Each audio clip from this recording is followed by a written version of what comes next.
Hello and welcome to another episode of the Self-Made Podcast. On this episode, I get the pleasure of speaking to Ben Mudge. I haven't probably spoken to Ben Mudge for a very, very long time, but I met him at Body Power about 7-8 years ago, and he just struck me as one of the most generally nice dudes in this industry. In an expo that had a lot of people that didn't want to speak to you, that were opposed, were just there to sell products. He really took the time for everybody. Then going in and learning a little bit more about Ben, you realize how inspiring his story is. Having cystic fibrosis, realizing that when he was 18, and not letting that become a part of him. He's then come to go from 66% lung function up to 97%, and is now in a position where he can feel that he can truly breathe and laugh again. In this episode, we talk about his history with cystic fibrosis and what has led him to not, in his words, kept being stubborn and not let him fall back and rest on his laurels with this condition. We speak about his comparisons to Thor and how his love of superheroes actually turned into something that inspires kids around the world. We also talk more about his Be More University and what he's looking to do in this industry and his work ethic and business ethic.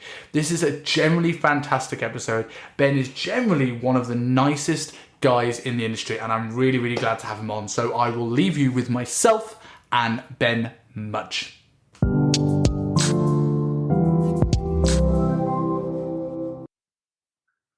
So, Ben, absolute honor to have you on. Welcome to the Self-Made Podcast. For anyone who doesn't know about you, tell us a little bit about who Ben Mudge is. That's a question. Firstly, thank you very much, Simon. So I am Ben Mudge. I'm from Northern Ireland. I am 32 this year, which is crazy to think. Oh man, I'm the same as you. I'm about like 2-3 months younger than you. It's weird hitting that big number. Yeah, we're 30s, like now getting into them. So I've been in the fitness industry for 10 years. This will be my 11th year I'm going into now. My path to being in the fitness industry was a bit of a unique one. I studied film studies for 4 years with the intent of becoming involved in the film industry. You know, a director was that was my goal. I started working in the industry after getting a couple of jobs. I got a job on Game of Thrones, which was the first season of that. So that's, small project. Again, it was the first season, so there's no expectations. No one knew anyone. No one knew anything about it. So at the time, it wasn't a big deal. It was kind of like, I got to meet Sean Bean. That was my biggest thing. I got to meet Boromir. It's one of the best voices. If it wasn't for Morgan Freeman and Alan Rickman, it'd be the best voice in cinema. Oh yeah, it's fantastic. Yeah, I got to speak to him. Like I have a conversation with him. And I was just like, "You're Boromir." Like you're playing that stock here, but you're Boromir. Like that's awesome. So yeah, basically, I did a good bit of work on the film industry, and then I quickly realized that unfortunately, with my my health, I've got cystic fibrosis. I couldn't continue to be in that industry without having a significant effect on my health. I was already experiencing kind of negative side effects from the workload, from the stress, from the early mornings, the lack of food, the lack of exercise. And, it's a scary decision when you're 2021, suddenly changing completely your path in life. And that was terrifying. And it was actually a conversation with one of the extras, who's a Dothraki warrior. And I was like, what do you do that allows you to be like, what is your job? Like, how are you here dressed up as a warrior? Like, and he's like, I'm a personal trainer. And he said, do you go to the gym? Basically, long story short, he kind of was like, yeah, you should maybe consider looking into personal training. Didn't know what it was. I was like, all right, cool. Did that. Best decision I ever made, without a doubt. For not only myself, but, hopefully all the clients I've worked with and all the people I've hopefully helped as well. It's just, yeah, it was a fantastic decision. Fast forward 10 years, I've been lucky to be on the cover of, just about see it in the top corner. I know this is a podcast and people can't see it, but in the top corner of my video, you can kind of see where I was on the cover of Men's Fitness. That was a huge thing for me. I've been very, very lucky with the opportunities that I've had. And again, a lot of that comes down to just, me I'm just prioritizing my own health, and people are taking, cues from that, and that's fantastic. And that's pretty much me in a nutshell. I just want to help people, have the best life they possibly can, because health and fitness has given me more than I could ever truly put into words when it comes to opportunities in life, experiences in life. The way I've always said this is, fitness should be enriching your life, not dominating it. And that is exactly what it's done for me. And if I can help other people even get a 1% of what it's given to me, I'm a happy man. So that's it's me in a nutshell. I think, I remember, I think the first time I actually met you was at Body Power, and it must have been early on in your career, because it must have been like 9 years ago, because it was prior to when I moved to London and joined UP. So I was in Virgin Active on a Icon nutrition stand, and I met you at Body Power. And I'm very much a firm believer. I tend to support people that are good people. And one of the things that like stood out, obviously, you at Body Power on a stand, phenomenal shape, but one of the nicest guys at the expo that's took time to chat to everybody. And then going into your backstory and sort of into your history with cystic fibrosis and the battles that you faced, it became even more inspiring. And you mentioned sort of like fitness enriching your health. I think that sometimes I think it's a quite inspiring story for obviously for anyone that has cystic fibrosis, but even people that don't, in the sense that the people that get so wrapped up in the minutiae and the day-to-day and the obsession that is with when it comes to their physique, sometimes it's good hearing a story of someone that, by all means, a lot of people with the struggles that you face don't get anywhere near where you have, to just give a bit of perspective in terms of actually what is this all about. Yeah. I mean, that's the whole thing. Like I started doing this again. I'm not going to lie and be like, oh, I started this to get healthy and to feel better. Like it was honestly because I knew that girls like muscles. Yeah, me too. That was literally it. Like that's how, and I think a lot of people are probably share the same thing. We just wanted to do it because we knew it was attractive to whatever sex we were trying to impress. And obviously, it's evolved massively from then. Like someone actually asked me the other day, like, who was your like first body goal, like inspiration? It was flipping Ja Rule. Ja Rule was my first. He came out with a video, and he had clearly been training in between his last video and his recent one. It was I just remember seeing him being like, I want to look like that. That is a nice look. Like, and I watched it again actually like last week. Someone asked me it, and I was like, I think I've surpassed Ja Rule. I think I've surpassed him by now. But yeah, again, it always comes back to what gets you started isn't really necessarily what continues to go. As you grow as a human, as a person, your motivation and whatever keeps you going, it changes as well. But now, yeah, it's just been a case. It's now just part of me. Like it's a habit. It even goes beyond habit. It's part of me, but it's not the whole part of me. Like that's the thing that you find a lot about fitness people or whatever you want to call them. It seems like their entire lives revolve exclusively around being jacked, being shredded, going to the gym. And that's just not the case with me. Like I do what I do so I can do what I want. That's essentially it in a nutshell. Like I do all the things I need to necessarily do to keep myself healthy, to keep myself, from a physical perspective and a mental health perspective.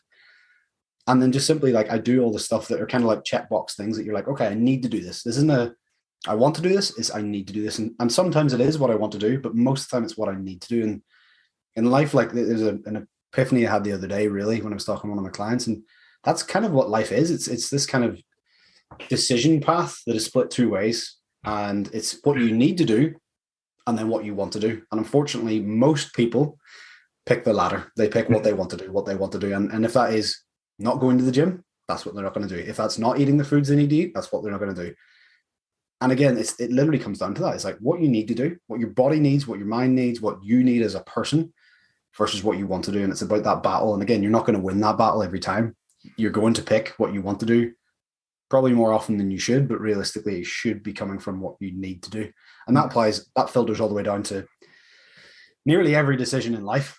Yeah. I think it's one of those things as well. It's what you want to do, what you need to do to a degree, but also like often what you want to do in the moment is often very short-term gratification type things. And we're in a world where Netflix, Deliveroo, we've got these short-term gratification things, but very rarely is the big things in life you can remember.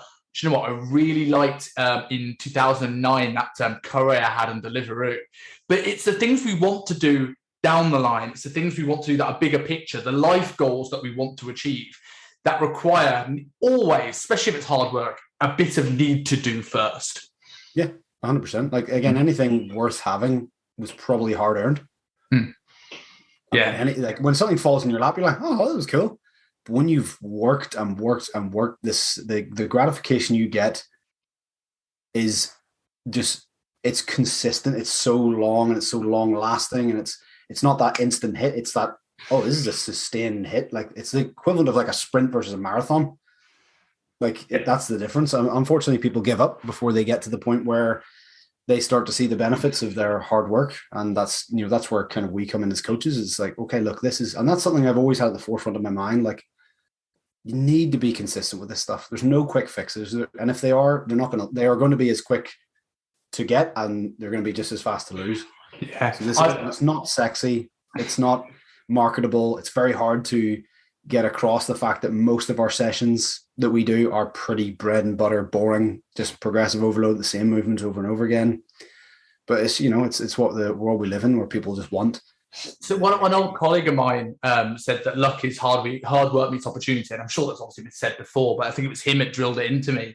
And I think it's so true. It's like people often say like you're lucky or it's genetics, and I'm like, yeah, but genetics might give you a better bone structure. But if someone's lean and someone's muscular, they've got to have done something with those genetics. And everybody has that ability to sort of get themselves in great shape relative to where they are. It's just that sort of most people don't do it. And I suppose it's looking at someone who, like say, has come from having maybe a harder ride of things than some other people and has managed to do it. It takes most of our job, I think, is taking away excuses from people. Yep. And you said that fitness isn't the whole of your life. That probably makes you a better coach, because I know I've had clients say to me, he goes, the moment I started listening to you is when you told me you had a pizza. I'm like, well, why wouldn't I? But you're right. Some people in this industry are just, they don't understand outside of the bodybuilding stage. Yep, 100%. Yeah. That's the thing, like, this whole idea of, I've always kept it in my mind that, look, self-comparison, comparing to other people is a fruitless exercise, because that whole thing about everyone has 24 hours in a day, that Molly May, I don't even know who that is, by the way. I had to ask who that was. I think it's a Love Island person. Am I right? Yeah, I don't know. I think so. I think that was the answer I was given. I kind of threw it out there, not really caring what the answer was. Yeah. But this whole idea of like everybody has the same 24 hours in a day. Yeah, they do. But how they are spent is wildly different. I don't have kids. My job is in the health and fitness industry. So the amount of time that I have free to do the things that I need to do, or to basically put the things that are priorities into action, are wildly different to someone else. So again, it's about, for me, it's about finding out what people are capable of doing and just getting into work to that level. Like I never, ever say, oh, if I can do this, you can do this, because that's just nonsense. Like that is just me being deluded and thinking like, oh, you've got all the free time that I have. You can spend your time in the way that I spend my time. And it's nonsense. So that's kind of why it's a message I try to avoid, in terms of like, I never want to be preachy. I'm not better than anybody. I may be good at training, but that's because I prioritized it. Someone else could be way better banking than me or investing than me. And that doesn't make anyone better than anyone else. It just makes you've specified in something that is a high priority of yours. Someone could be a fantastic dad or mum or whatever, but not so great in the gym. That doesn't make them a better person. It's the thing that I find frustrating about the fitness industry is a lot of coaches are talking to the people they're talking to, but from their soapbox. It's like, I'm doing this and you should do this and you should do, and it sounds so preachy. It's just like, you're kind of losing them. I understand what they're trying to do, but at the same time, they're like, you're disconnected with who you're actually trying to speak to. And it's that sense of like, as soon as a client looks to you as, oh, you're better than me, I think you've lost the connection with your client. We are not better than anyone because of the body fat we have or the muscle tissue we have or anything like that. There's no better people in the world than others. Well, arguably some extreme examples on one end, but yeah, do you know what I mean? Like, it's this, I'm not better than anyone. I've prioritized, I have certain priorities. You have different priorities. The new person listening to this has different priorities, but no one should feel worse about themselves because of someone else's different priorities. And those priorities will shift as well as you go through life, right? Like one of the things I was going to ask you, and you brought up earlier on about how training isn't all you are, and mentioned being 31. We're both at that stage now where Chris Williamson will call it the menopause, right? If you listen to any of his stuff. Yep. Do you feel like your outlook to training, maybe your training methodologies, has changed as you hit 30? Because this is the time where every guy starts becoming into BJJ or CrossFit, and I'm fighting it as long as possible. But has your outlook to training changed as you sort of gotten into your 30s? So No, but yes at the same time. So I think you kind of go through these. It's quite. You can almost like block it out. Almost for guys, it's like first of all, it's like how much can I lift, and then it's like how strong can I get, and then it's a case of like, okay, how well can I lift? That's kind of the typical path. Yeah, I'm in the third. I almost skipped the how strong can I. In fact, I did. I skipped the how strong can I get, and also how much can I lift, like in terms of like volume and how long I can spend in the gym. I almost skipped those and got straight to how well can I execute this movement? How efficient can I make my training? Do I need all these extra sets and drop sets and all these complicated movements that, it's going to be 0.0001% of an improvement? But, am I worrying about those things too much? And I thankfully actually had this conversation in the gym yesterday with a guy.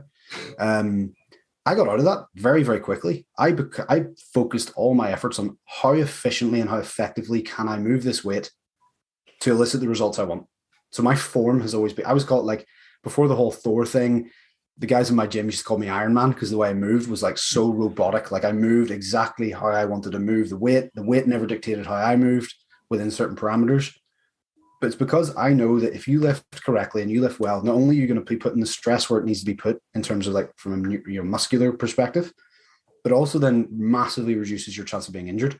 And for me, injury is one of those things that I have to avoid at all costs, because if I get injured and I can't train, the likelihood is that my health is just going to go downwards. Just because that's just CF. That's just, so that's always been in my mind. So I've always been like, this is longevity. I don't care what I can do now. I care about if I can do what I'm doing now, 20, 30, 40, 50 years time. And I was so grateful the fact that I got into that mindset so early. Again, I would love to be able to tell you this is how I did it. But I think it's probably just a multitude of different things about seeing people who were super strong for a moment in time and then not seeing them in the gym ever again. Yeah. And then, or seeing them next time you saw them and they had lost like 20 kilos of muscle and you're like, oh, that feels like you've actually regressed quite a bit. Like, I don't want to peak early. I want to just have this slow, gradual incline, even if it's only 1% every year of progress. I'd rather take that than a 25% jump. So even if you look at my physique as just a kind of measurement stone of that, like, it's not changed. There's no period in time where I just went, boom.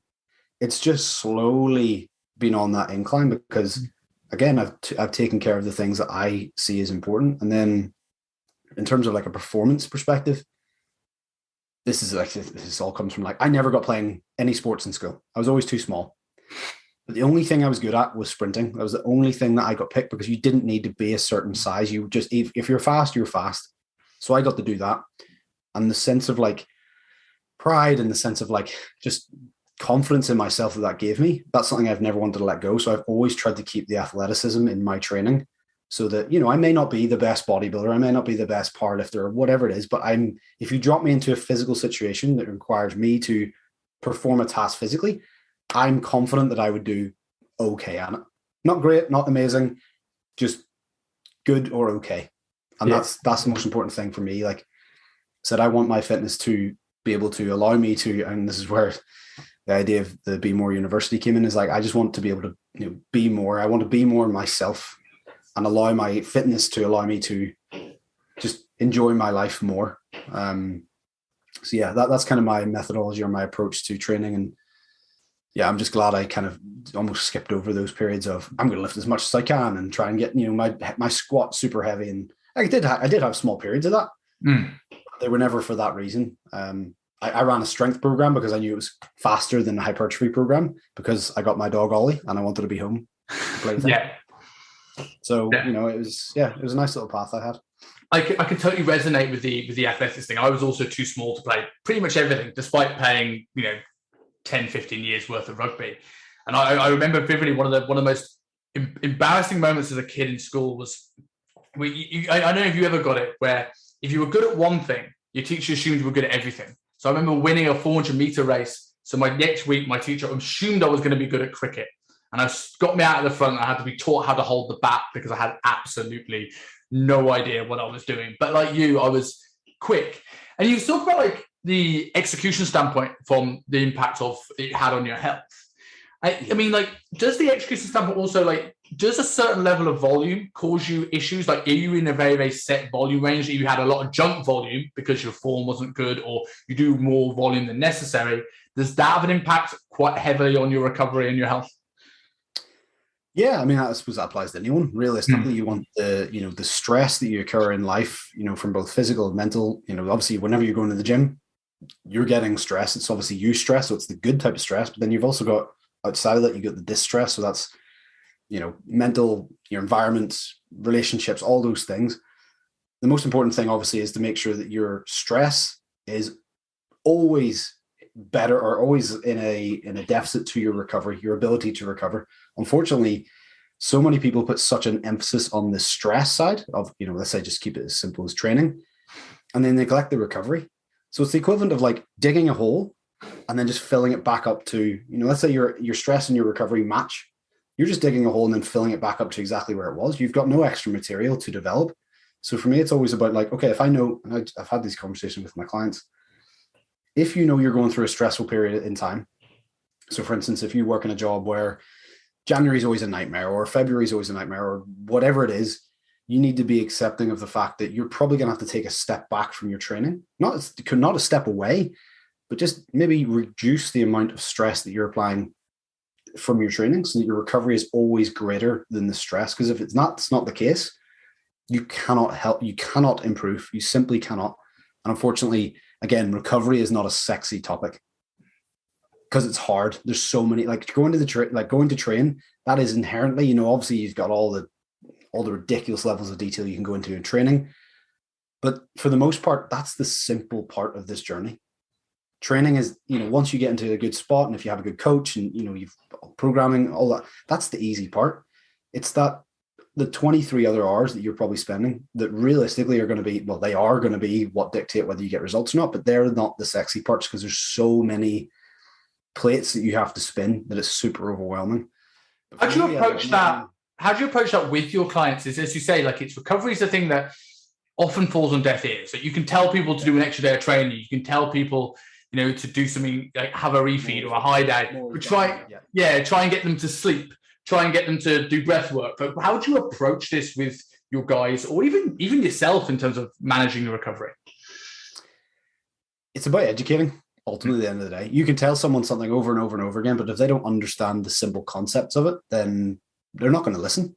Whereas if you can educate them and tell them, look, this is the science. I'm going to explain the science in the most simplistic way possible so that you understand this, so that you can make an informed decision. As I said, it comes back to what they need to do and what they want to do.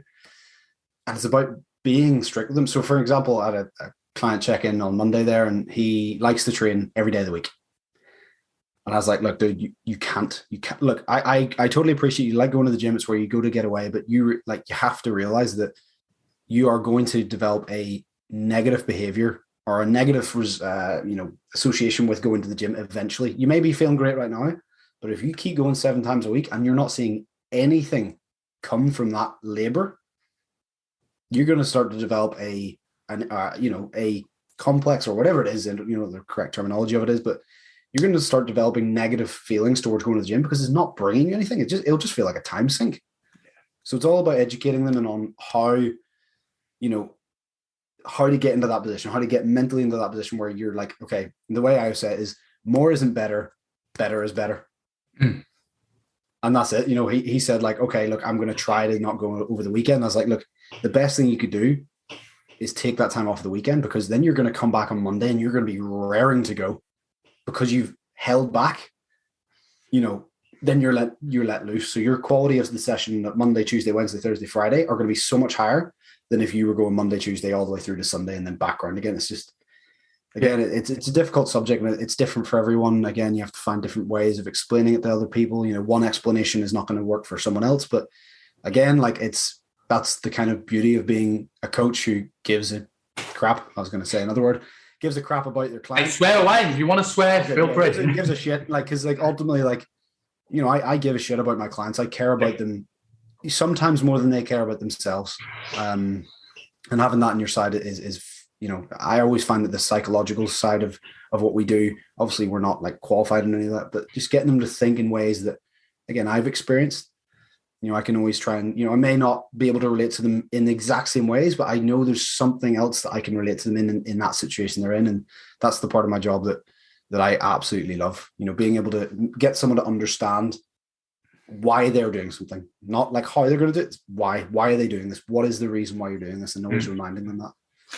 Like the circumstances, the circumstances may be different, but the actual ingrained habits, the responsibilities, the things like delaying gratification, education, they're all there, and they're sort of the same thing, you know. And I often look at these things, and someone like that, it's like, could you pull, if you're pulling something away like training, what could you give them?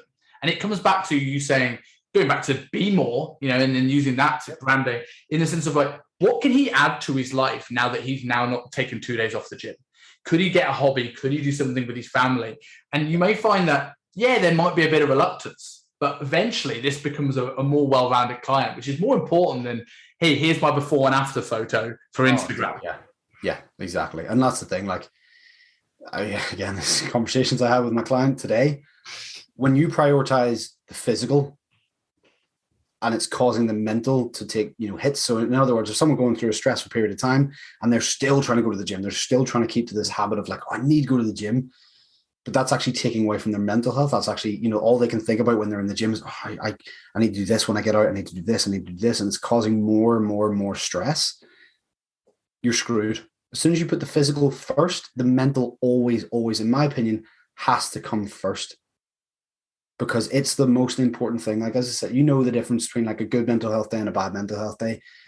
The analogy or the picture I was painting is, you can wake up in the morning, and if you're in a great mood, you look at your body, which is, again, it always comes back to physical. Unfortunately, that's just the way we are. It's the way we're hard coded. You look at your body and be like, you know what? I'm maybe not where I want to be just yet, but look, I can appreciate how far I've come. Now, let's take that exact same physique. So nothing's changed. The only thing that's changed is your mind. So now you're in a bad mindset. You look at that body, and instead of being like, you know what? Yeah, I'm doing pretty good. You're like, why is this not changing? Why is this like this? Why is that like that? Why is that like this? So again, physically, nothing has changed. Nothing. But mentally, whole different ballgame. And that can be such a destructive environment to get stuck in that loop of just constantly. So if we prioritize the mental health first, again, you're usually going to set yourself up for success long term. And that's the most important thing to me. It's always about long term. I don't care what they can do in this week or this day or this month. I care about what they're going to do in 12 months' time, 12 years' time. That's the most important thing to me. And that all comes back to my prioritization as a person, because cystic fibrosis is a degenerative illness. I was told all my life, you'll get to this point and you'll start to go downhill.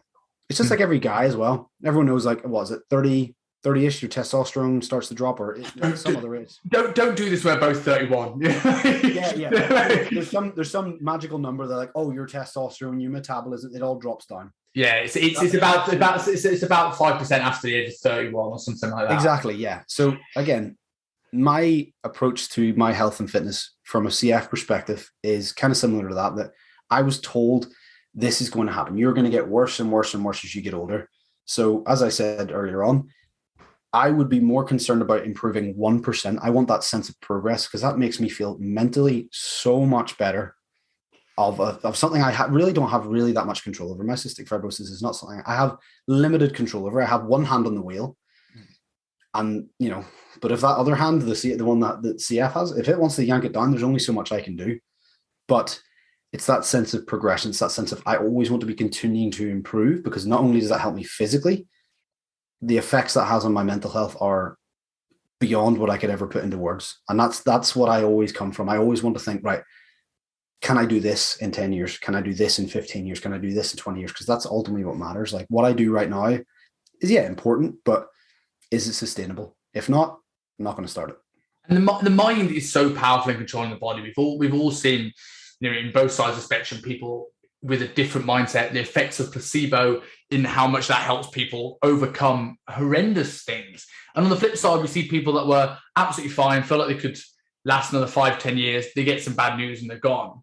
And all that changed really is the mentality and the mindsets. And then, like, before, I've got a question on that, but before going into that, just so we don't jump over people who may not know your story and background, give us a brief overview of what actually cystic fibrosis is, and, you know, and your history with it.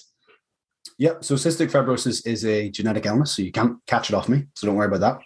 That was one of the problems I had in primary school. My friends asked me, can I catch this off you? I was like, no, I don't think so. You get more of those questions over the last 2 years, because there's been people have been more worried about everything like that over the last couple of years. No, thankfully the people who follow me are generally pretty well educated. Thankfully, I always appreciate that. But no, so basically, cystic fibrosis.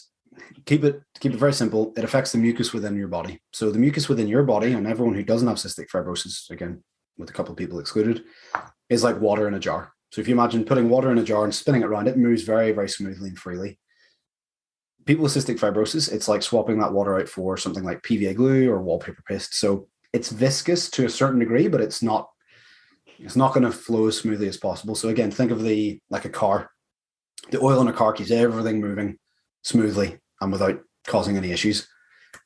Again, just like our bodies, the mucus in our body keeps everything lubricated, everything moving the right way, the digestive tract, in the lungs, everything. So when you replace that, thin mucus that everyone without cystic fibrosis has with this thick, sticky stuff, it makes everything so much harder. Digestion.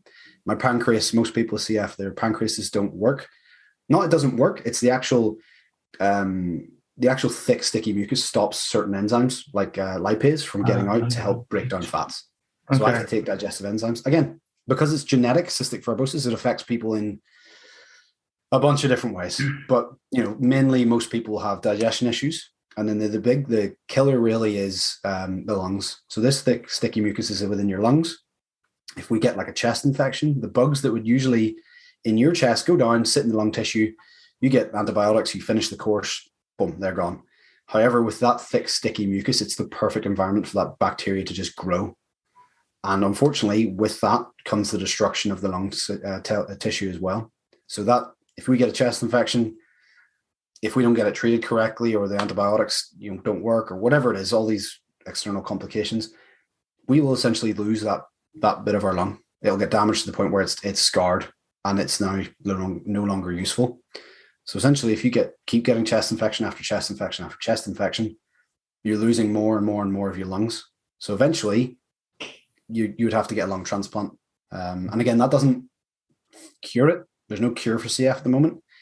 It just simply resets the clock. And then obviously there's a myriad of complications that come with organ transplants.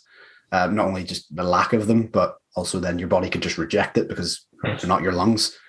So yeah, unfortunately, there's a lot of death in the CF community at depressingly young ages.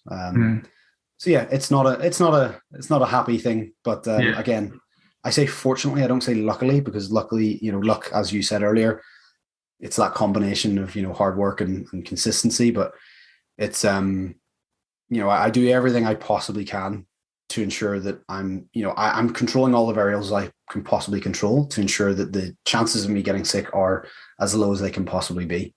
So yeah, I'm not gonna lie, it's pretty shitty, but it is what it is. I can't control it. It's like me getting pissed off at the weather. I can't control it. So I just got to do all the things I need to do. If it's raining, you put on a jacket, you get an umbrella, you put sensible shoes on. It's exactly the same thing with my CF. I do all the things I can control, but I ultimately can't get pissed off because I do sometimes, but at the end of the day, I can just do what I need to do to weather that condition. So I read somewhere that you said you realized that something was really wrong around at the age of 18. Is it so like that you were getting chest infections, you were getting illnesses as a kid, and then your lungs capacity got worse until it got to a point where it was like, this is more than just feeling a bit off? Yeah, so it was actually, and I was actually able to almost pinpoint exactly what happened. So I've been hospitalized twice in my life with lung infections. Now that is very, very, very little compared to someone else. Someone with cystic fibrosis could be in and out of hospital 8 times a year.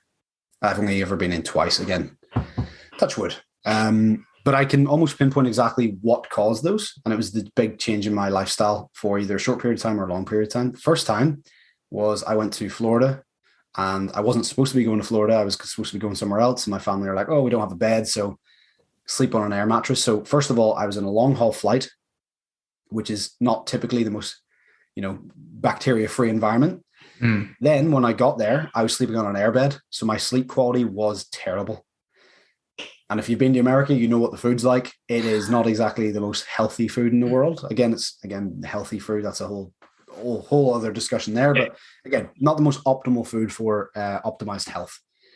So those things basically I started coughing more. I couldn't breathe as clearly. At that time, I lived with my mum and dad, and we live in a house that had 4 flights of stairs, 5 maybe.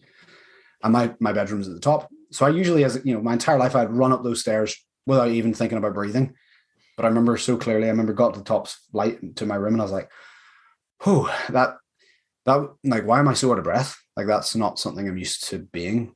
And then, yeah, sure enough, it was a chest infection that took my lung functions down from 100%, which is 100% is someone my age, weight, and height without cystic fibrosis. That's how they measure it. Mine went from 100% to 66%. So it was the equivalent of like it felt like someone was just holding my lungs closed at the bottom. So whenever I tried to take a breath, it felt like someone just gut punched me. Everything I was doing was more tiring.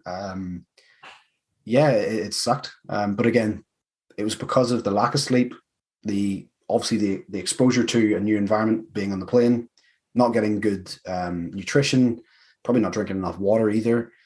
All those things played into it. And then the second time was when I was working within the film industry, and I sat in the car with some guy who's smoking, and he had the window open, but it was all blowing back into my face. And again, at that age, I didn't have the balls to be like, mate, can you stop that? Now I would just be like, yeah, mate, cut that out. Working long hours, not getting sleep, not getting to train, not getting to eat the foods I need to eat. So again, a recipe for disaster, which then blew up in my face, and I ended up getting hospitalized again. Lung functions dropped down to 70, low 70s, maybe high 60s. And at that point I was told, yeah, your lung tissues it's a good chance that it's damaged permanently. But in my head, I was like, I know, and this is like these top doctors telling me this, and this is not me saying anything bad about doctors or anything like that, but they were telling me, this is how you feel, this is how you're going to feel for the rest of your life. But I knew they were wrong. I was like, no, I don't feel good right now. I know I can feel better than this. So I know I can improve my life. I may not get them back to 100%, but I know I can get as close as I possibly can. It's going to be pretty up there.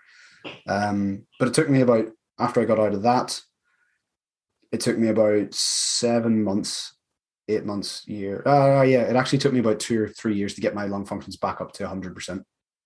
So like, I mean, there are many people in your circumstances, or with any bad news that we've had, that would have accepted their circumstances. They would have fallen back, rest on the laurels, let the lung function deteriorate more.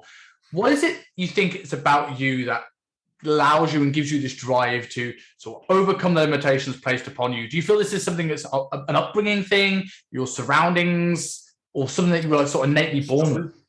Huh? Stubborn. Committed, stubborn, dedicated, whatever you want to like. I get it from my mom. Like, my mom and I are very similar. I get a certain, degree of that, but it genuinely is just the belief that they were wrong. I would love to say it was some magical conversation, but it's just when someone tells you something and you know it's wrong, they can tell you all you want. If I said to you, this is right, well, maybe right on your screen, but this is left on my screen, I can be, no, this is right, this is right, this is right, and then in directions. It's not. It doesn't take determination or stubbornness. You're just like, well, I know you're wrong. So that was it. Like, I knew they were wrong. I knew that they did not know how I felt inside. And then it was just a case of going to work, like putting in the work and proving it to not just them. A big part of it was proving it to them, but it's proving to myself that, okay, I know in that moment of time, I didn't feel better. So I'm going to now work as hard as I can to feel better. Whatever result that ends on, I'm happy with, because I've worked hard.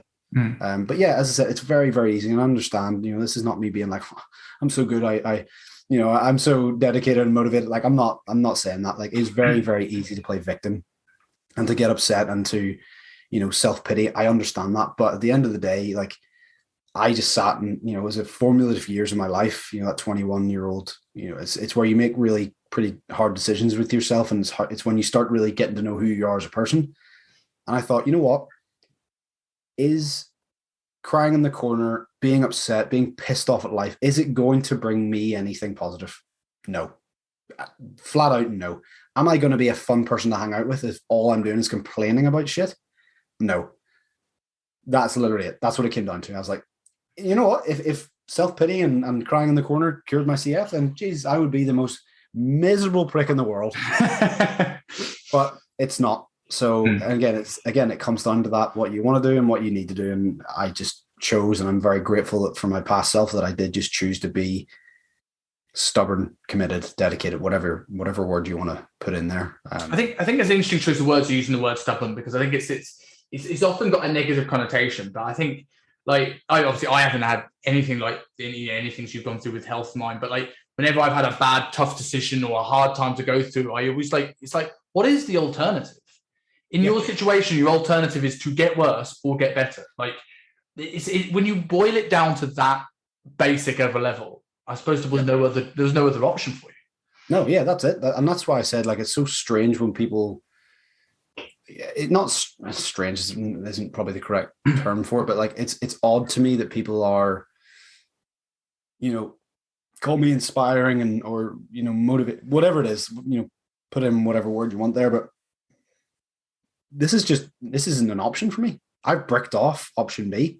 There is no option B for me. Like, I firmly bricked that off and go, well, look, that is not an option for me. I do not want to be a burden to other people. I want to enjoy my life. We get one life. I'm going to do everything I possibly can to enjoy it. And yeah, there may be some parts I don't really enjoy, but that's just being a fucking adult. That's literally it. And I tell you what, actually, so in that second hospital visit where they said, yeah, your lung function may be damaged, this is actually probably one of the kind of moments, actually, now I'm thinking about it.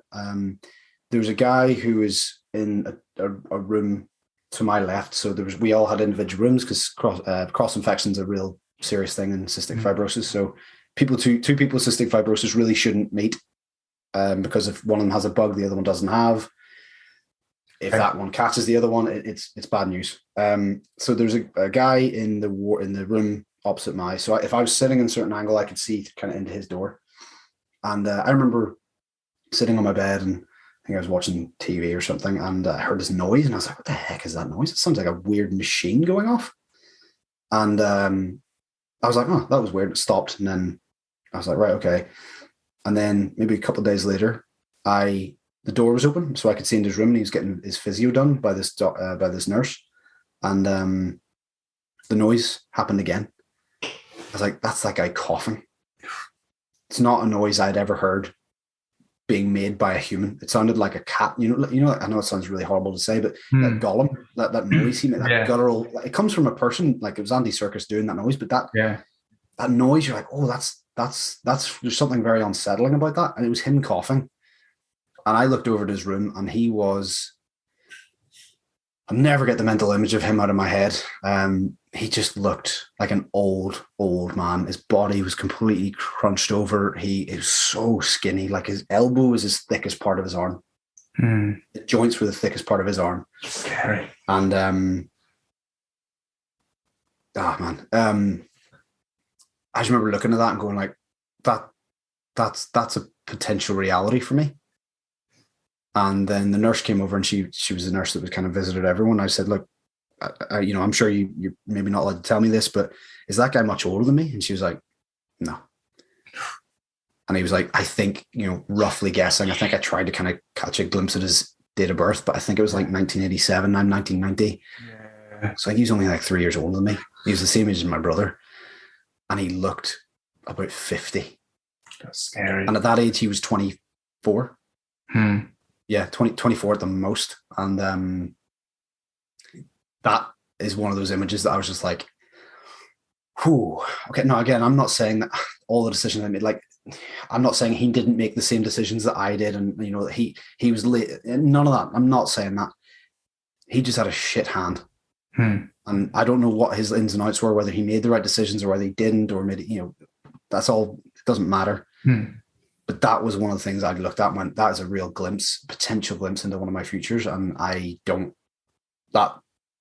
that's just not an option in my head. I was like, nah, I'm not going to make the easy decisions. I'm going to make the hard decisions. I'm going to push myself within reason to make sure that that's a future that hopefully never happens. Now, again, you never know. Life is weird. Life's a bit of a bitch sometimes, but yeah, that was one of the most formulating memories and most impactful memories. And unfortunately, it came from someone else's, pain or discomfort or whatever. But unfortunately, that's what most people need. Like, Yeah. you find people don't care about their health until it's taken away from them, or they see someone they love, like their parents. So many of my clients come to me because their parents aren't well. I'm like, you're probably going to follow the same path if you don't start making these decisions.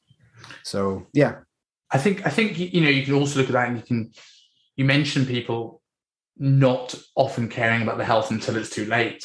But you see with the research on people taking life-saving medications that it's still terrible. And I think if there's anything that you can go away, and if you look back at your story and sort of give yourself a pat on the back with, it's like so many people just take this for granted. And you have the foresight at such a young age to be like, no, I'm not going to. And so like looking at where you went from there, I mean, because you were a relatively active child with athletics, was it something you sort of knew how to overcome and you had an idea initially, or did the doctor advise you, or did you actually have to go through this period of research and find out what is it that helps? It literally was just me thinking, right, if I want to get fit, I probably should like run and stuff. That was literally like, I should probably like run, because runners have pretty good lungs and swimmers have pretty good lungs. And I just thought of all the sports that require your lungs to be taxed. Yeah. And I just started doing more of that. Like I remember walking down to my job, and then I remember jogging a little bit of it, then walking, then jogging a little bit more, and then walking the rest. And eventually I was able to, this is when I worked in like a corner shop with my friends. It was great. Eventually I was able to just run the entire way and get there and not even break a sweat. So but that took a long ass time. But people, again, unfortunately, people don't have that patience or that same drive. Again, would I have the same drive if I didn't have CF? I don't know. Probably not. Most likely not. But I'm not questioning it. I'm going to run with it for as long as I can, because that's what works for me. What's the biggest things you feel you've implemented with your training and nutrition that has been a game changer for you, in terms of, obviously there's a lot of trial and error in this. Like, what are the things that you think, I did that and that made a massive impact in terms of getting my health? Because I think I saw your video about, and we'll get onto this in a second, about the new medication. You got your lung function up to 97%. Like, before going on to medication side of this and things like that, what are the biggest game changers in terms of your training, nutrition, lifestyle that really helped make an impact? Sleep. Yeah. Prioritizing sleep. I have always prioritized sleep. I love my sleep. And again, it's one of those things, it's not sexy to talk about. Like, but sleep, honestly, that is one of the cornerstones of my health. Like, if I don't get enough sleep, I can't act. I can't move. I can't concentrate. Like, it's such it's a forgotten or neglected priority when it comes to fitness. I would love to say, oh, it's the training and it's the training, but you spend a third of your life sleeping. So it makes sense to address that part first, because it's such a significant part of what we do. So that, without a doubt, that's number one. Sleep, trying to get good quality sleep, learning what ways I can fall asleep faster. So I love listening to just something in the background, podcasts, videos, whatever it is, something that just allows me to just drift off. That's honestly, I would love to say it was something else, but no, it's sleep. The interesting thing there is finding out what works for you in that, because I'm very similar in terms of, like, my partner always puts Friends on Netflix to fall asleep to. And if you go to any of the generic sleep advice, and it probably is right for so many, and I give it to so many people as well, is to limit blue light exposure before bed, things like this. And then, these are blue light blocking, and I do that. But at the same time, like, with the exception of last night, where I've got this randomly weird nightmare where I literally was listening to the same lines and that was in that Friends episode, but I put a totally different, darker narrative to that. Very strange. But generally, I think it's finding things that work for you. And I'm very much like you in terms of, like, having something just to shut my brain off. Because if it's quiet, I'll think too much and I'll think of things to do.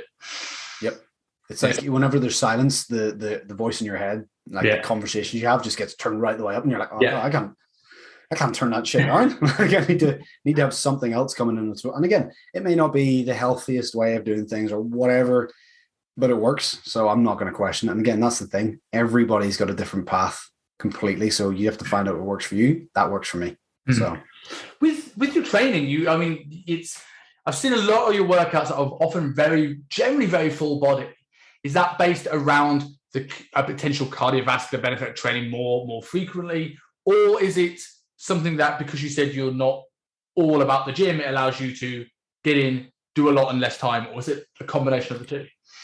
It's a combination of the two for sure. Again, it depends on what I'm doing at the time. Like my training will change as my life does, and that's not something I'm married to. I'm not married to any form of training. I'm always keeping an open mind with any form of training. But yeah, for instance, when I'm playing football in like American football, the flag season, full body makes the most sense because I can't afford to have leg DOMs that last me 3 days and then I have to hit them again because I can't play football. So the idea of it is, instead of doing a session where I have 6 different leg exercises, I take those 6 exercises, and spread them out. So I've got 2 on one day, 2 in the next, 2 in the other. So I'm still getting the same volume.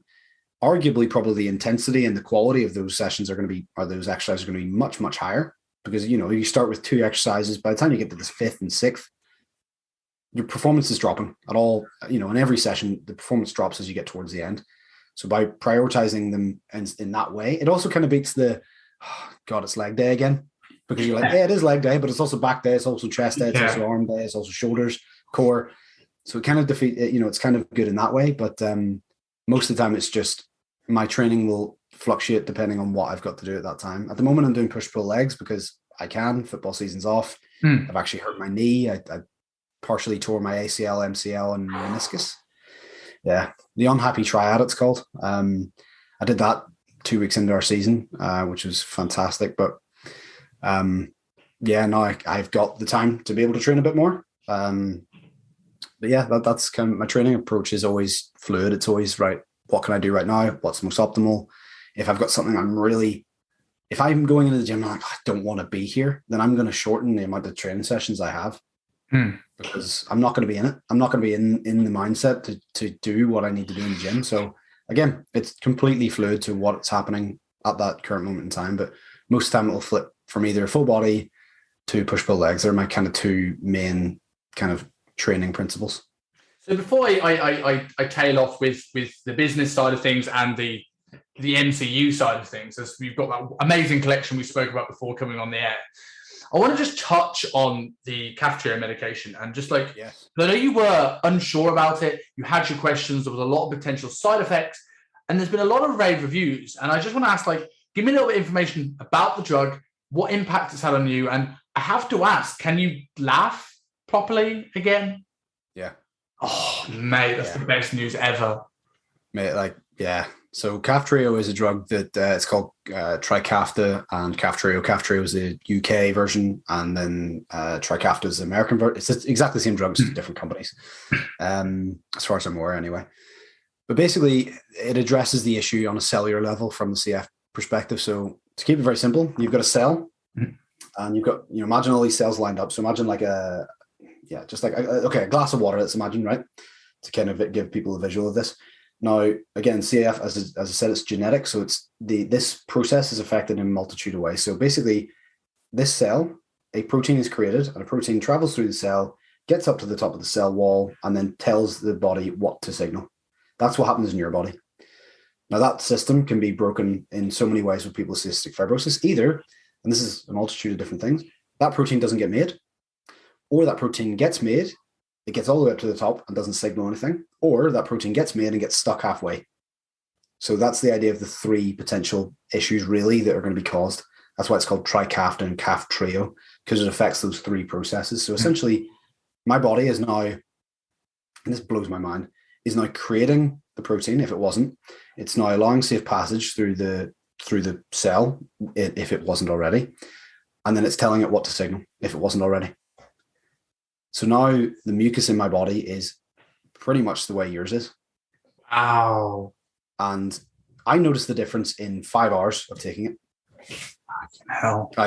And I was healthy, relatively speaking, with some cystic fibrosis. I had a high lung function. I was good. I was all right. They weren't going to give you it, were they? Because they thought that the side effects weren't worth it because you were in critical space. Yeah, there was that conversation. Yeah, we had that conversation. And that was partly me as well. That was partly my ego, to be honest, of being like, well, I don't need a tablet. I'm good. Like, I'm, I don't want to, why would I risk? I'm very much in the camp of, if I don't need to take a medication, I'm not going to take it. Yeah. Like, that's a big part of why I never touch steroids, because like I don't want them. I don't want to have to inject myself or take any. If I don't need to, I'm not gonna do it. But that's a whole other conversation. But yeah, this drug, like 5 hours. Again, my expectations were fairly tempered, like by myself and the team, because they're like, look, you're very healthy. You may not see a significant change. You may not see this and this and this. And 5 hours into it, I thought, right, a lot of people said like, oh, the first time you take it, like you'll feel like you haven't been breathing properly your entire life. Wow. And I was like, that's no way. There's no way there's no way I'm going to feel that. I remember standing at the sink. My wife was to my left, and I'll never forget this. I put both hands in the sink and went, I'm just going to try this. I'm just going to take a big deep breath. And that's usually what, if I took a deep breath, like normally without the medication, it would feel like it would cut short either at the bottom or at my throat. It just feels like I just couldn't fully expand my lungs. It always felt like someone like jammed them shut before I could get that full expansion, or I would cough. That'd be it. So I did that. I put both hands in the sink and just took a big deep breath in, and I felt my lungs expanding in my rib cage. I felt my lower lungs, no joke, right down at the bottom of my lungs, like in my rib cage. I felt my lower lung expand. I've never felt that before. So like the equivalent I have of it is like, imagine like getting a crisp packet, right? Or chip packet if you're American, and not sealing it all the way around your mouth and blowing into it. Now you're going to inflate it a good bit, but there's going to be all those crinkles in it, and you're going to lose a lot of the air outside you that you haven't sealed around your mouth. Now that's what I was breathing like my entire life, and I didn't know, because I knew nothing else. Now imagine sealing that all the way around your mouth and blowing into it, and just went boom, like that. Like it, I genuinely felt my like lungs like expanding in a way that I've never felt before. That's crazy. And then, so another funny one, talking. Turns out I was putting a lot more effort into talking than I realized. So I got out of the car. This is the next day, and my neighbor was standing, and I was just waiting to say hello to her. She was talking to her friend, and I was kind of standing there waiting for the right time to say hello. I just went, hi, and I was like, whoa, like I yelled it at her, because I was so used to putting a certain amount of energy into speech that now it was so much easier. So I yelled at her, and my wife was in the gym, like literally 5 foot away from me, like in the garage. I was like, did you just yell at our neighbor? I was like, I didn't mean to. Like, it was so easy. Like, I didn't realize speaking was this easy. I don't have to clear my throat before I speak now. I don't have to clear my throat at all, actually. I used to always have to clear my throat before I started to speak, because the mucus just would build up in my throat. I have to do that. Again, that's something I didn't even notice, but my doctor was like, you do realize you're having to clear your throat every time you speak to me? I was like, oh yeah. Laughing, much easier. Even this is even like the mucus in my mouth, it feels like water now. Like you know that watery mouth you get before you're going to be sick. Like I'm starting to think you feel healthier than I do now. Like it is, and I've been now on it for 3 months. Unfortunately, all those things that I was like, whoa, are now becoming normal to me, which is incredible. But at the same time, I always have that video of me reacting to it 5 hours in, and I'm so glad I'd filmed that. I was so hesitant to, because I didn't want to feel like, because unfortunately there's loads of places in the world that don't have access to this drug. That's criminal, like, because it's genuinely life-changing for a lot of people. But I was hesitant, because I was like, I don't want to rub this in people's face who haven't got the right genetics for it, or don't have access to it. But I was like, you know what? No, that's not the way I should be living my life. I should be living my life for me. If people are upset and stuff like that, that's not my issue. This is an important moment for me. This is something I've been waiting for 31 years of my life for.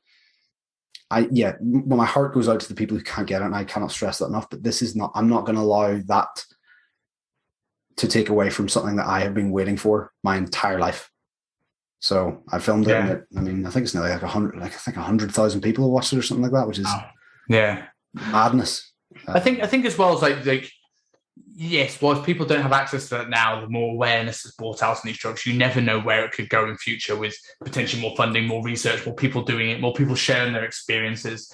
Yeah, It's only going to be a benefit. And a worst case scenario, at least shares a story that could inspire people. That's like the worst case scenario of this. worst case, yeah. And again, hopefully people will see that who are in a position that do have control, and they see the difference it's made for someone like myself who is, air quotes, healthy with cystic fibrosis. So hopefully they can see, again, that's another aspect that I consider as like, well, hopefully it'll be shown to people who do have control over what gets funded and, all those things. So yeah, it's something I was. So moving a little bit into the Be More University, and I want to go into the business thing a bit, because you mentioned about like not having an option with your cystic fibrosis. Like you didn't have a plan B, you burned those bridges and you had to act. Do you feel like that mindset has crossed over to other aspects of your life, like going into building a brand and a business side of things, where it's like a lot of people succeed when they go all in on something? Did you find that was an easier, less scary transition because you've been doing that all your life? I mean, it was still scary. I still, I'm definitely not one without fear. Like there's still a lot of things that I would be fearful of doing, but it's almost, again, I thankfully I have the mindset, and I have had it for so long, that you only get one go. And you may as well, like the worst thing I can think of is wasting talent, wasting experience, not having experiences because you were so scared about what other people may think and all those things. And again, it's so much easier said than done, and I'm aware of this, but if you start making little small decisions that give you that confidence in yourself, like I love Warhammer. I've loved Warhammer since I was 11 years old and Lord of the Rings came out, and I still do. I still love it. It's such an enjoyable hobby for me. I'm so passionate about it. Like it's one of those things that I was embarrassed to talk to people about because I was like, oh, they're going to judge me. And I was like, I don't care. Flipping Henry Cavill collects Warhammer. Superman collects Warhammer. The next James Bond, in my opinion, collects Warhammer. Should be. Again, that was one of those things that I was like, oh, I shouldn't do this. And now I'm considering even starting a YouTube channel for it because I was like, you know what? I freaking love this. Like, you would get following. I'll send you a video of the board that I made. Me and my dad built a board for it, and that was awesome. Pretty freaking happy with it, to be honest. But yeah, like again, all these, all the business moves and all those things. Like I got pushed into PTing. I was a fitness instructor at Fitness First back when they existed, and the manager who came in, who I didn't really like, was like, "Yeah, you're going to be a PT now," and I was like, I'm not ready. And he's like, no, you're ready. It doesn't really matter because we don't have enough to pay you to be a fitness staff anymore. So I was pushed into that again. Probably the best decision that someone else made for me. But yeah, with the BMU, again, it all comes down to the whole methodology. The whole thing about the BMU is it's allowing you to be more you. That's where the name came from. And then university just came naturally because I was like, I want people to learn why they're doing something. I want to teach them how to fish, not just give them the fish. They're going to get the fish with the training plans and the nutrition plans, but I'm going to give them the rod, the tackle, everything they need to then ensure that the progress they make is one that to them feels like something they can sustain forever. So that's the whole point behind it. And again, Josh Taylor coming on board as well. Fantastic guy. Like just genuinely, we get along so well. We started our own podcast, Fit More, which again, the whole point of that, by the way, there was no crossover for that. We didn't ever, it's only in the last couple of weeks that we decided for him to jump on board the BMU. Fit More came from just the idea of, fitness should allow you to fit more into your life. Good. Which then tied perfectly into Be More. And we were like, we didn't even mean to do this, but even the colors and everything. So it was a match made in heaven. But yeah, again, that's the whole thing for me is like, and it's an affordable thing for people. It's £40 a month, which is what a decent PT session a month. And again, like there's so much scope for this and I'm so excited about it. Like it's already in a fantastic position, but I know it's going to be in greater position with Josh on board and all the people we have behind us and the amazing community we have. Like, yeah, I'm very, very excited about it. So yeah, there's a bit of fear, but then also I was like, well, I've got nothing to fear. I've lined myself up, so there's nothing to fear. If it doesn't, the only reason it's not going to work is if I don't work and Josh doesn't work and my wife doesn't work and the team behind us doesn't work, which isn't, I'm looking at my strengths, I'm looking at my weaknesses, and I'm trying to fill in, someone who maybe has a weakness that is my strength. So, Josh is fantastically scientifically, minded, but then he admittedly he struggles to then get out of that science way of thinking to break down the information so that the layman can understand it. And that's where I'm good. My brain works in analogies. He was laughing at that this weekend when he came over. He's like, you're just a walking analogy. And I was like, it's just how my brain works. He's also super well organized. He's got structures. He loves his Excel sheets. I don't. I'm very technophobic. Like, again, but having him again, I know my weaknesses. I know his strengths, and we complement each other perfectly. We get along really well. So yeah, it's about making risky but informed decisions, and that's really helped me. But again, look, there's so many projects I've failed, air quotes, failed. Yes, but I tried them. The amount of failed projects I have massively outweigh the successful ones. But I tried them, and that's ultimately how you learn. Like, you can't be afraid of failure. I think failures teach you something.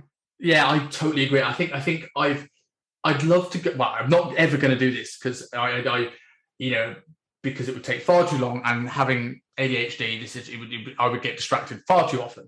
But the amount of half-finished notes, half-finished business ideas, things that have gone and got nowhere, that started to coming through. And I think you having something like the university there's a real scope of it, especially in today's world where the world's becoming more isolated than ever. People are more polarizing. There is more arguments. There's less community. There's less social interaction face to face. People are more fearful of that. That creating an online community sometimes nothing will ever replace the one-to-one coaching, but but that person teach where if one of your clients or one of my clients was like, I've gone off plan this week, they might be a bit embarrassed or intimidated to tell you, but having a community could create for some a better environment, and having that option out there is so valuable, I think.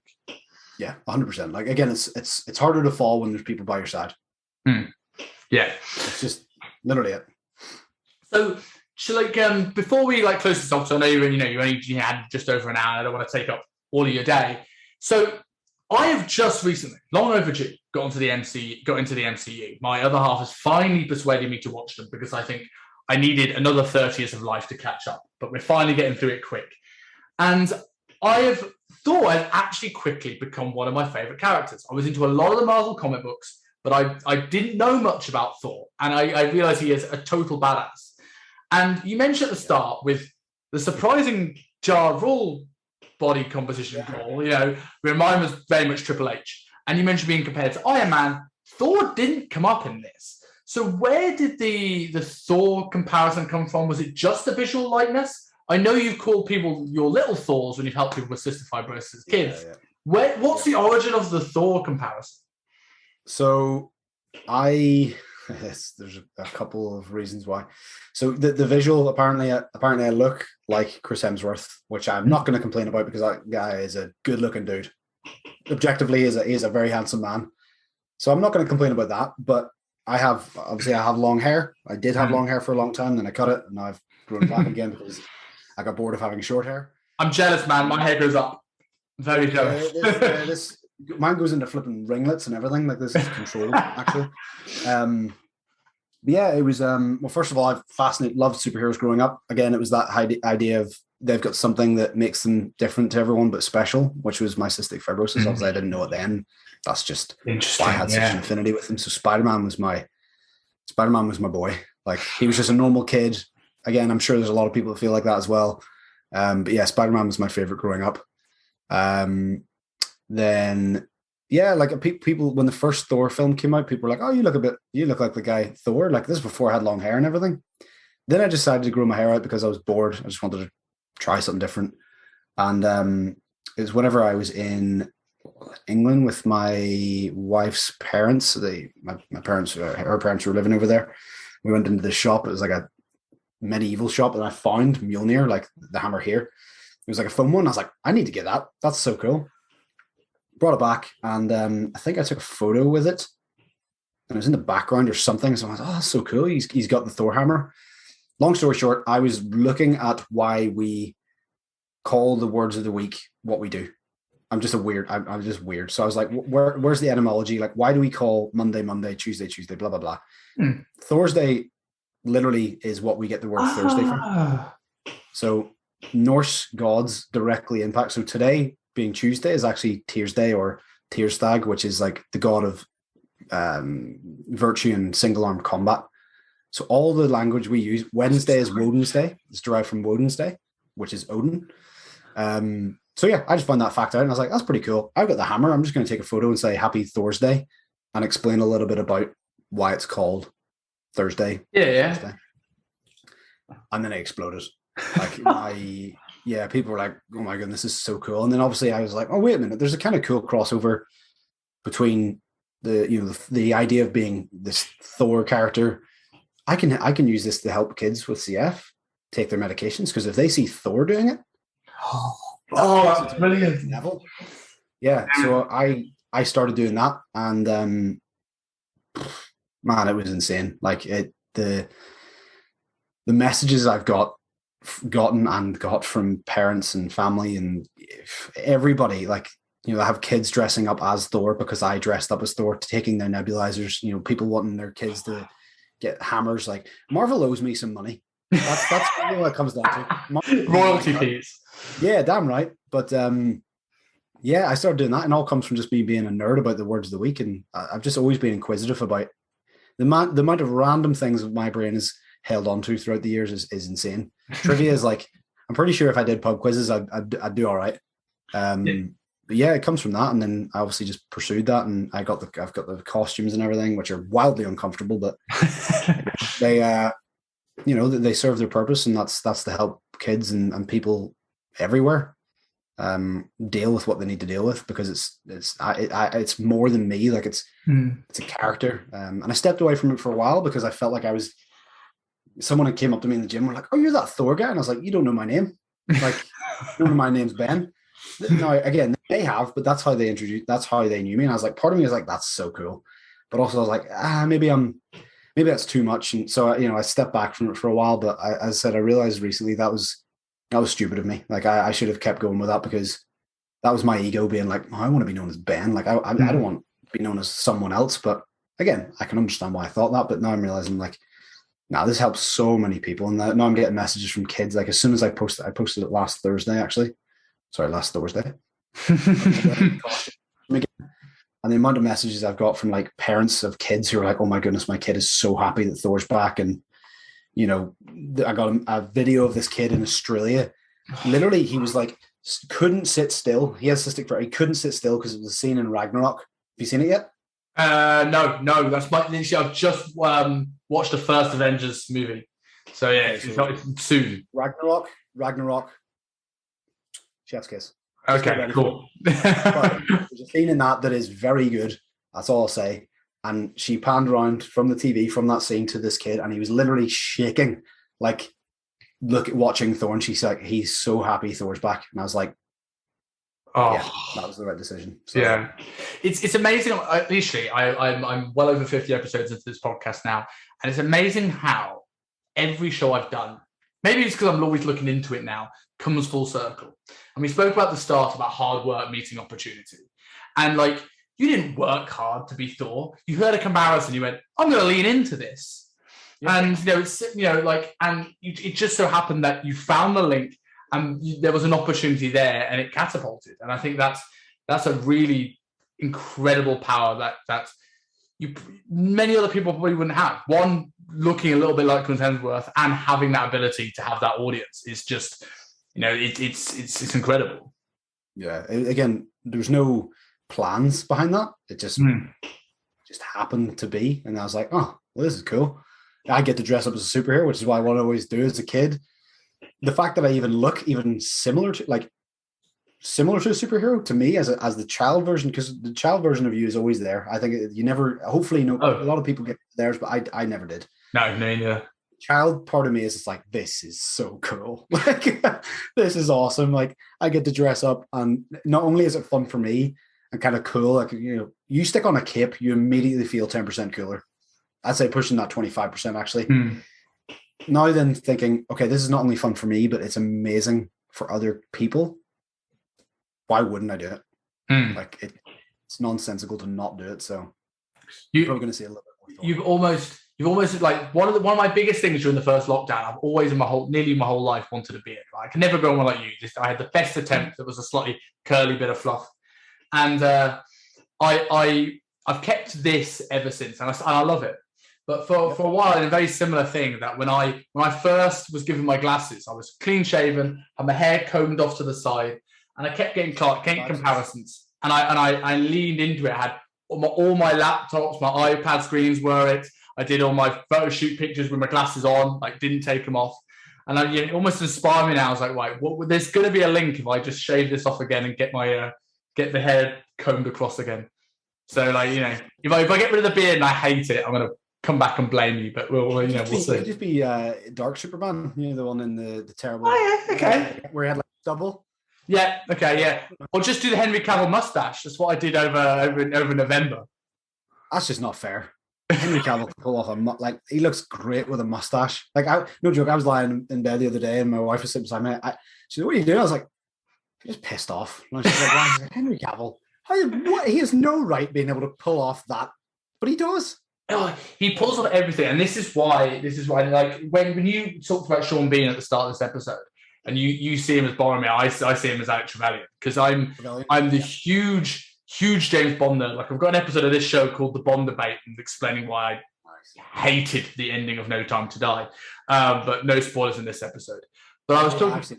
No, the worst creative decision in the world. That's 60 years of history just gone. But anyway, I mean, from an emotional side, amazing.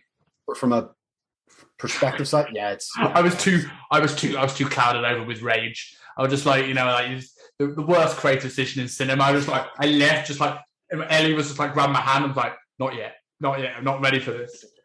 And it took me about a week, and I saw it again. I got even more angry. But yeah, like I can't remember where I was going with this. I just launched the rage again of like the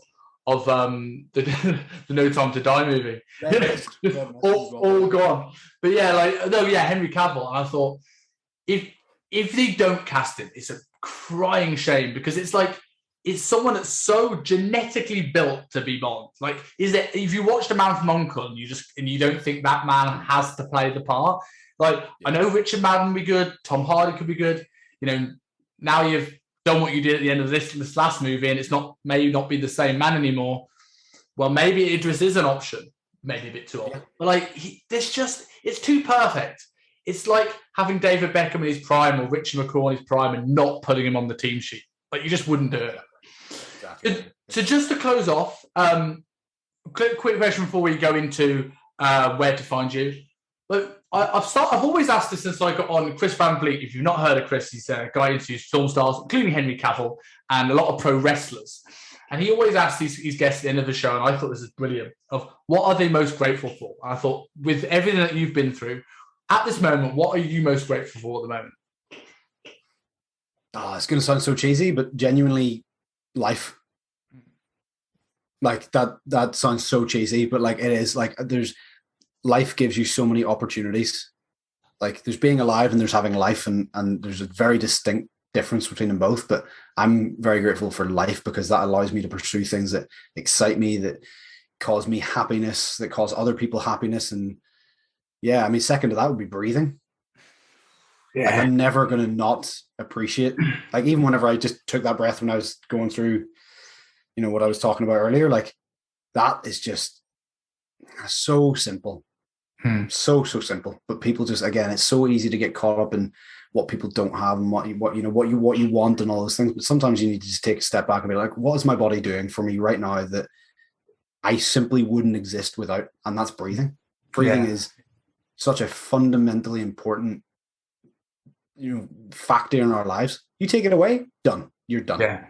Yeah. Like, and something. And I feel like I've been given mine back 10 times. So yeah. So I was going to ask you to finish off with what was your favorite superhero movie, but I think Thor Ragnarok may have got that chef's kiss approval. But that or the new Spider-Man. It's really good, isn't it? It is really good. I literally teared up in that. I was sitting watching it, and I was so in awe of what was going on that just tears just started forcing themselves out of my eyes. And I was like, I don't care. This is a dark room. I don't care. This is amazing. Like, this is one of those things that, as I said, growing up, Spider-Man was my hero. Like, I even still in pools, I still like pretend I'm Spider-Man, like hanging onto the edge of the corners of the pool. I'm just like, I'm Spider-Man. The other day, I was showering, and I knocked the razor off the edge of the little platform in my shower, and I caught it behind my back in between my pinky finger and my ring finger. And I was like, and I was like, ah, damn it. It's like, have I developed superpowers? And I was like, nah. Ah, well. Yeah, I love that movie. I love the fact that he managed to have so many surprises spoiled, but have so many still there. That, like, when that little cameo of Daredevil appeared, the cinema just jumped, and I was just like, that's fantastic. So going to the question I was going to ask is, if you could have a superpower yourself, that's not one you potentially say that you already own. Like, actually, if you can get something creative about breathing, that'd be awesome. But what would it be? Okay, so there's two. Okay. One would be the ability to learn something, like anything that I want in 24 hours. So it's not like an instantaneous, but I literally, whatever it is, whatever subject it is, I have the ability that my brain can absorb every piece of information about it in 24 hours. Oh, I'd love that. I feel like I've thought about this quite a bit, as you can tell. And the other one would be, this is the kind of more like, oh, nice one. The ability to heal people just by speaking to them. You can see where you go into this profession, right? This is it might take 20 weeks, but this is essentially what we do. Yeah, that is like, I would love to be able to heal people, like both mentally and physically. Those would be my two. The two that I'd pick. That's awesome. I think if we're gonna end somewhere, that paints you in the best light that we can do. So for people who want to find out more about you, and how obviously generously helpful you clearly are by wanting to heal people, where is the best places to find Ben Mudge? Instagram at Ben Mudge _. I still can't get Ben Mudge. Some guy's been using it. Well, hasn't been using it for years. I know. I might have to message Instagram again, see if they can give me that account. But anyway, Ben Mudge _. Then Be More University is Be More Uni. If you want to check out kind of what's going on behind there. We've got the Fit More podcast as well, so you can search that in Spotify, iTunes, wherever, and then YouTube as well. I'm starting to do a little bit more YouTube stuff because I've got a very talented videographer who shoots and edits and makes me look way cooler than I actually am. So, yeah, they're the 4 places. Awesome, yeah, and I definitely vouch for the podcast. It's on my listen list because I get through about 12 podcasts a day. I'm a true addict. This is why this was the best thing I did in 2021. But thank you so much. That was really, really good fun. Thank you so much for coming on. Thank you very much, Simon.